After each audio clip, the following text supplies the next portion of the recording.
Hola, ¿qué tal? Muy buenos días. Este video es la explicación de la clase de Filosofía 1, correspondiente al día 25 de mayo de 2020. Em, bueno, en primer lugar, la clase anterior estuvimos hablando sobre los mitos, sobre el concepto de los mitos y el carácter que tienen los mitos en la forma de pensamiento del ser humano. Estábamos hablando del pensamiento mágico religioso y de cómo es que el pensamiento mágico religioso pues nos lleva finalmente a un pensamiento más abstracto. Hice yo una pregunta a través de la plataforma de Google Classroom que ya tiene algunos días sobre cuál es el origen del universo, cuál piensan ustedes que es el origen del universo. Hubo algunas respuestas interesantes. Es un lugar común, me doy cuenta, hablar del Big Bang. Esa es una teoría hasta el momento la más aceptada, la teoría de la gran explosión. Sin embargo, tenemos que entender que no siempre se tuvo esta idea del Big Bang, aunque vamos a encontrar en esta clase un poco eh, de esa noción también, pero los seres humanos desde un inicio pues no tenían ni la menor idea de esto del Big Bang y la gran explosión. A ver, el tema de hoy es la filosofía presocrática. Para empezar a definir la cuestión de la filosofía presocrática es importante entender pues a qué se refiere esto de presocrática. Presocrática, entiéndase, antes de Sócrates. Todo lo que nosotros vamos a ver en esta clase es antes de Sócrates. Dedicaremos una clase completa a hablar de Sócrates y comprenderán por qué hay un pre-socráticos y luego pues los que están después de Sócrates. Pero no nos adelantemos. Lo más importante que hay que entender cuando yo pongo presocráticos y cuando en el examen aparezcan preguntas sobre filósofos presocráticos es antes, socrático, Sócrates, antes de Sócrates. Es muy común y me ha tocado ver cada examen en el que ustedes no, por supuesto, pero otros estudiantes antes que ustedes me ponen en el examen. Cuando les pregunto filósofos presocráticos, me ponen a Platón, me ponen a Aristóteles, y pues no, esos son después de Sócrates. Los presocráticos son en esta clase, los que vamos a ver en esta clase. Y son varios. Así que vamos a apresurar un poquito. Y tenemos que hablar de que la filosofía, como la conocemos actualmente, aparece en Mileto, una ciudad de la antigua Grecia. Cuando hablamos de la antigua Grecia, tenemos que entender algo fundamental. No son un país. Grecia, como lo que conocemos hoy, no existía así. Lo que existían era una serie de ciudades-estado que compartían el idioma, que compartían cosmogonía, que compartían mitos, por supuesto, pero no eran un país como lo conocemos hoy. No existían los estados nacionales. Vamos, y yo hablo de la antigua Grecia hace 2500 años, hacia el 500 antes de Cristo. La antigua Grecia, desde aproximadamente 600, 500 antes de Cristo, hasta pues cerca del año 200 antes de Cristo, es lo que nosotros concebimos y debemos concebir como la antigua Grecia, que, ojo, es una de las grandes bases de la civilización occidental. Yo me refiero en este momento a Grecia porque Grecia la antigua Grecia más bien, es el origen de la cultura que después adoptarán los romanos en el gran imperio romano que se extiende por toda Europa y en su máxima extensión por el norte de África, y que después de colapsar ese imperio romano va a dejarnos pues gran parte de su cultura. Vamos, las lenguas que hablamos en América prácticamente son todas lenguas romances, con excepción del inglés. Todas las lenguas que hablamos en América son lenguas romances. El francés, el portugués, por supuesto el español, y se les llama romances, bueno, porque provienen del latín, que era el idioma oficial que se hablaba en Roma, en la antigua Roma. Pero bueno, dejando esto un poco de lado, tenemos que entender entonces que para nosotros van a ser particularmente importantes los griegos porque son prácticamente la cuna de la civilización occidental.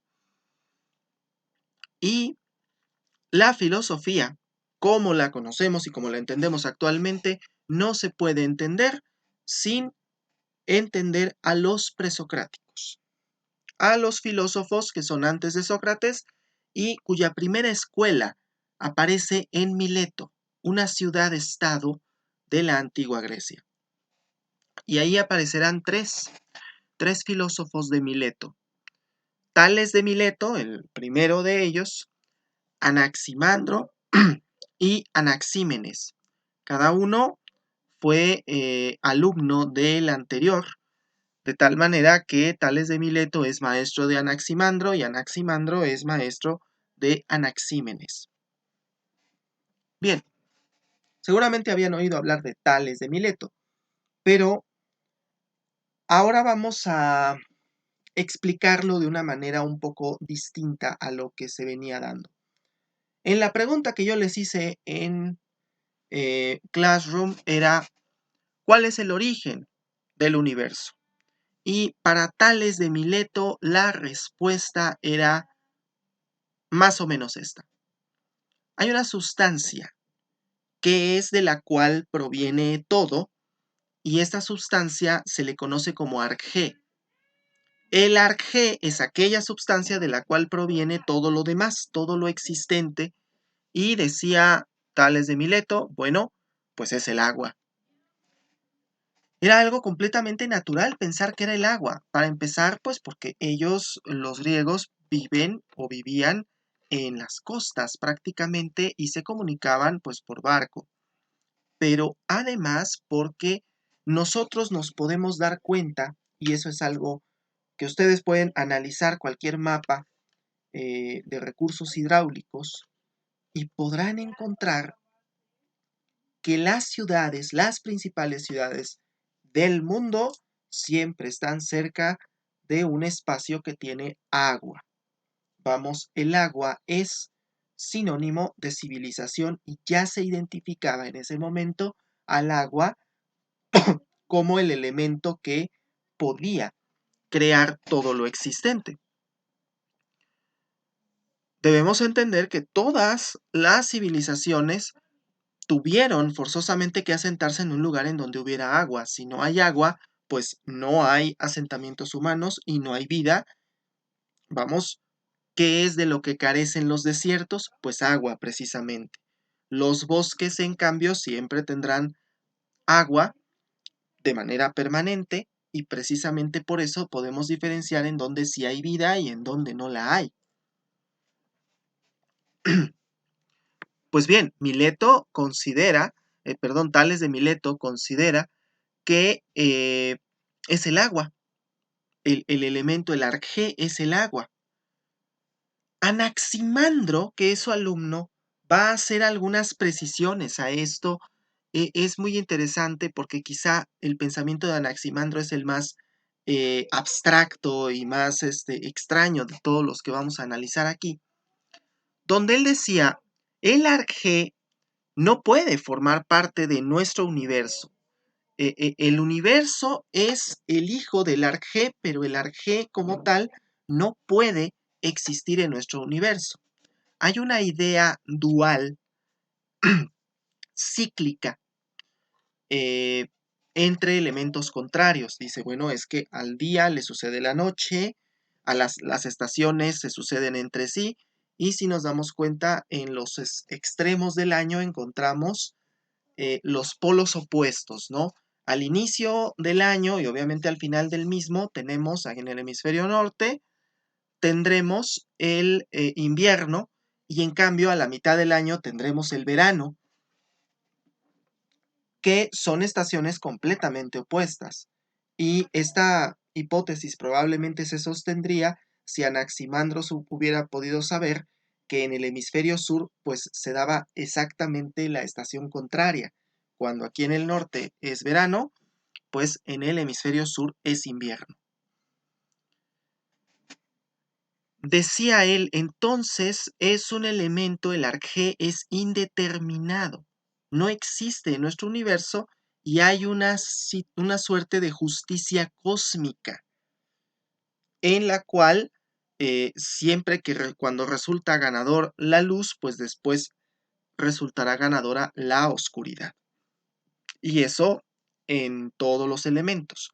Por lo tanto, el elemento arcgé tendría que tener los dos extremos. Es algo muy parecido y quisiera hacer el símil con el yin y el yang. Ustedes seguramente, si no pueden buscarlo ahorita en internet, la imagen del yin y el yang, pues tiene por un lado la luz y por el otro lado la oscuridad. Pues más o menos de esa forma que incluso se complementan entre sí, y eso es lo que considera Anaximandro es el arcgé. En cambio, su alumno Anaxímenes dirá, el arcgé sí puede existir y formar parte de este universo, pero no como lo decía Tales, sino que él va a encontrar otro elemento que es el aire. Dice, el aire existe antes que el agua y entonces el aire formó el agua y el agua a su vez formó todo lo demás. Es como que el inicio de pensar en la evolución. Todavía no vamos a pensar propiamente en la evolución de los seres vivos, pero sí hay un pensamiento ya evolutivo de que las cosas van transmutándose una en otra. Bien, estos tres son los filósofos de la primera escuela filosófica, que es la escuela de Mileto. Pero tenemos otra, podemos llamarlo escuela filosófica, que son los pitagóricos. De seguro todos ustedes les tocó en la secundaria oír del famosísimo teorema de Pitágoras. No, aquí no vamos a hablar del teorema de Pitágoras, así que si se lo saben de memoria, como se suponga que se hace, que se lo aprendan, no les va a servir de nada en esta clase. Solamente quédenos claro que no nos vamos a apartar tampoco demasiado de las matemáticas.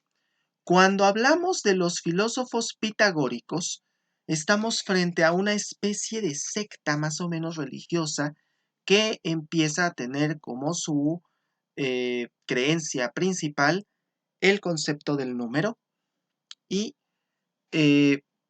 consideran ellos que el universo nace como un punto, como un 1, que se puede representar con un punto, y que va creciendo al 2, al 3, al 4, al 5, hasta el infinito, porque sabemos que los números son infinitos, y que por lo tanto el universo está escrito en un lenguaje matemático.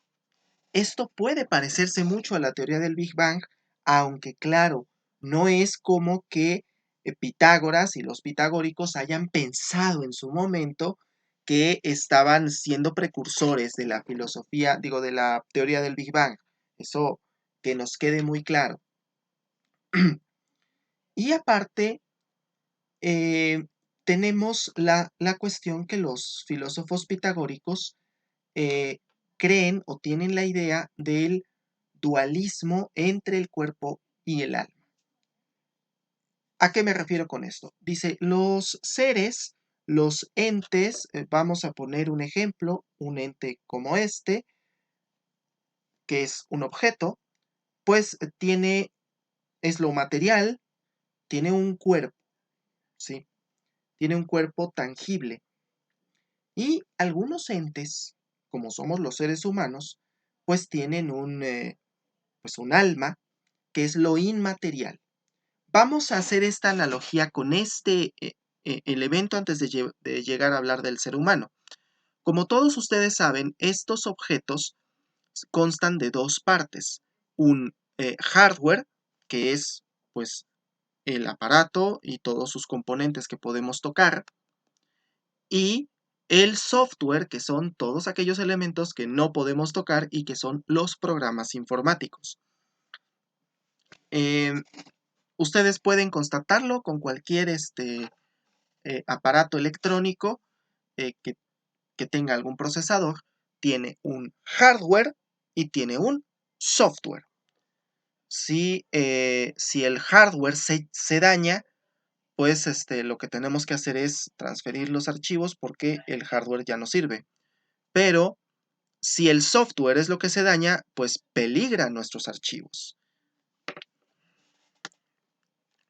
Algo parecido a esto es lo que sucede con el dualismo entre cuerpo y alma. Cuerpo, lo tangible, nuestro cuerpo que nosotros podemos ver, tocar, apreciar con los sentidos, y el alma, que es algo inmaterial. Aquí comenzarán a surgir algunas discusiones interesantes sobre si el alma es mortal o es inmortal. En el segundo curso de filosofía platicaremos sobre cuestiones de Aristóteles y platicaremos específicamente sobre el tema del alma. Aquí lo que nos interesa es que los pitagóricos son los primeros en hacer esta distinción. Cuerpo, alma. Lo que en informática podríamos llamar hardware y software. Digo, no me vayan a contestar eso exactamente en el examen, es únicamente un ejemplo para que nos quede más claro. Recuerden, cuerpo es material, alma es inmaterial. Tenemos otra escuela que es la de Heráclito y Parménides. Y aquí es donde tenemos que hacer una distinción bastante interesante. A ver, hay un dicho popular por ahí que suena a filosofía barata, pero no lo es. Si tú te metes a bañar al río, nunca te podrás bañar dos veces en el mismo río. Y hay dos razones fundamentales por qué eso sucede así. La primera y la más obvia es porque, bueno, el río fluye y nunca te va a tocar la misma agua con la que te bañaste por primera vez. Y la segunda, que también a veces es controversial, porque tú no eres la misma persona que se metió a bañar. ¿A qué me refiero con esto? No me refiero a que no seas físicamente el mismo ente, sino que no eres exactamente la misma persona. Esto tiene que ver con una idea de Heráclito, que decía, todo fluye. Para los griegos, fluir y cambiar son casi sinónimos. Todo fluye, todo cambia, y es claro que las cosas cambian y a veces para Heráclito, los cambios son imprevisibles, son aleatorios y no los podemos evitar, porque el universo cambia de manera aleatoria e imprevisible. Por lo tanto, para Heráclito, pues el arjé será precisamente el fuego, aquello que representa ese cambio tan, tan drástico y tan aleatorio, porque, bueno, el fuego puede hacer muchas cosas y con base en él podríamos hablar de la metalurgia, cómo se modifican los metales, O podemos hablar del carbón. Uno se consume y el otro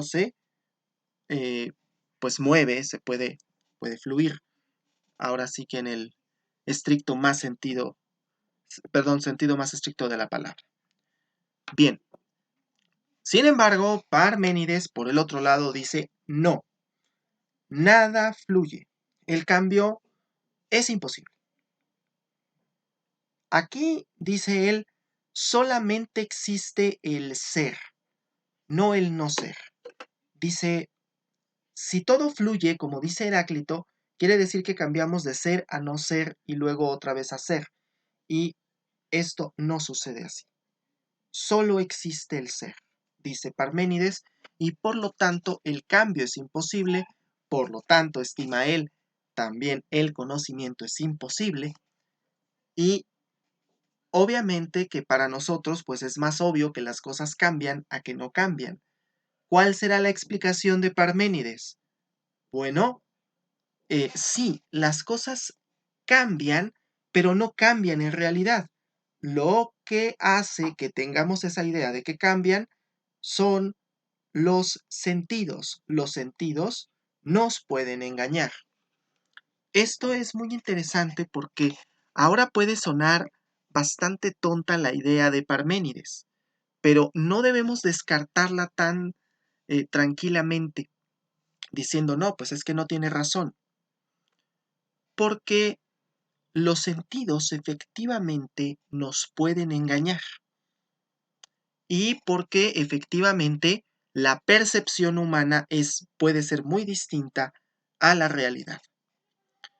Nosotros muchas veces tenemos la idea, esa loca idea, de que el tiempo, por ejemplo, es algo fijo, estático. Durante mucho tiempo se pensó, de hecho, que el tiempo era la única constante que existía. Pues bueno, ahora estamos en el siglo XXI y la ciencia ha avanzado lo suficiente para decirnos, eso no es cierto. ¿A qué me refiero con esto? Existe hoy en día, gracias a Albert Einstein, conocemos la teoría de la relatividad general y la de la relatividad especial. Y ambas teorías sostienen algo muy importante. Todo es relativo, incluyendo el tiempo. Nosotros podemos tomar dos relojes, sincronizados exactamente. Podemos meter un reloj en el coche y podemos dejar otro reloj encima de nuestra mesa. Y salir a hacer nuestras compras ahora en cuarentena, que tenemos que salir solitos y con cubrebocas, bueno, lo hacemos y regresamos a nuestra casa y colocamos ambos relojes juntos y veremos que hay una diferencia. Pueden hacerlo, pueden ustedes intentarlo. No con los relojes del celular, porque esos se sincronizan con los satélites, pero sí con un reloj de mano podríamos intentarlo, y no es que el reloj esté atrasado o se le esté acabando la pila a uno de ellos. No, eso es debido a que el tiempo es relativo. Nosotros tenemos una percepción del tiempo estandarizada, pero eso no quiere decir que el tiempo no pueda ser relativo, porque tiene que ver con el movimiento. Espero que su profesor de física les pueda explicar con mayor detalle la teoría de la relatividad, pero quédenos claro esto. Si el tiempo es relativo, si el espacio es relativo, si todo es relativo, como nos dice Einstein, pues podría tener cierto grado de razón Parménides, porque los sentidos pueden engañarnos de muchas maneras. Vamos, nosotros sentimos aquí en la Tierra que no nos movemos, no sentimos el movimiento de la Tierra. Y sin embargo, como dijo Galileo, y sin embargo se mueve. Y no solo eso, vemos salir al sol y lo vemos ponerse. De hecho, usamos esos vocablos. Sale y se pone. Sí, pero en realidad esos vocablos están mal, hoy lo sabemos. La Tierra es la que gira. Y el sol no está tampoco estático. El Sol también se mueve a velocidades enormes. Lo que pasa es que no lo notamos porque estamos en la Tierra y la Tierra es la que se mueve y como estamos en el continente que se mueve, no sentimos. Pero si la Tierra se detuviera por un solo segundo, saldríamos todos disparados de la Tierra, precisamente por esa cuestión. Entonces, los sentidos nos engañan. Esto va a ser muy importante cuando platiquemos de Platón. No se nos olvide eso. En consecuencia, bueno, Parménides y Heráclito tendrán una discusión filosófica enorme y que no solamente ellos, sino los filósofos posteriores, pues tendrán ese debate filosófico sobre muchos aspectos, sobre si fluye o no fluye, si puede o no puede fluir, si los sentidos nos engañan o no nos engañan, y sigue estando presente esta idea del arjé. ¿Cuál es el origen del universo? ¿Cuál es el origen de todo lo existente? Bueno, pues vamos a pasar a la última escuela, que son los pluralistas. Los pluralistas, a diferencia de todos los anteriores que hemos visto, que hablan de un solo elemento, los pluralistas hablan de varios, por eso son pluralistas. Pero no solo esto, ellos conciben al arjé como los elementos de los cuales está hecho el universo, y no tanto como el origen cronológico del universo. Y por esa razón tendremos que los pluralistas eh, van a encontrar varios elementos que constituyen el arjé. La más famosa de estas es la teoría de Empédocles, que dice es el agua, el aire, el fuego, la tierra. Los 4 elementos famosos, pues están ahí presentes en la teoría de Empédocles. Dice, esos 4 elementos constituyen el arjé, son los elementos de los cuales están hechas las cosas. Finalmente tenemos a Demócrito. Demócrito es el padre de la teoría atómica. Y él decía, bueno, el arjé son elementos. Los átomos, elementos pequeñísimos e indivisibles de los cuales está hecho, pues todo. Precisamente de él surgirá la teoría atómica, aunque claro, él todavía no está pensando en electrones, protones y neutrones. Él está pensando en elementos pequeñitos como si fueran las piezas del Lego.